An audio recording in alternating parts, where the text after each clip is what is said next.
আব্বা, ও আব্বা, এখন আমিও বুঝি আব্বা, আমিও তোমার মতো হয়ে গেছি গা। এখন আমিও ফ্যামিলির কথা চিন্তা করি। আমি তোমার পাগল ছেলে আব্বা, যে কোনো কিছু চাওয়ার আগেই তুমি আইনা দিতা আব্বা।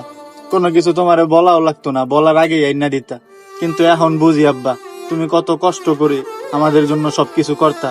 আমাদেরকে তুমি কোনো সময় কষ্ট দেও নাই আব্বা, কোনো কিছুর কষ্ট দেও নাই, কিন্তু আজকে তুমি নিজেই কষ্ট করতেছো আব্বা।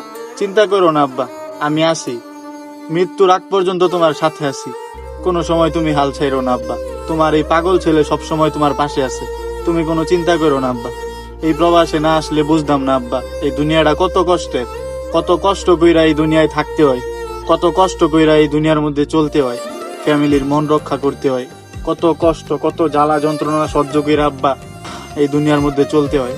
দোয়া কইরো আব্বা, সারা জীবন যেন এইভাবে তোমার পাশে থাকতে পারি, ভালো কিছু যেন করতে পারি আব্বা তোমার জন্য। আব্বা, মাফ কইরা দিও আমারে।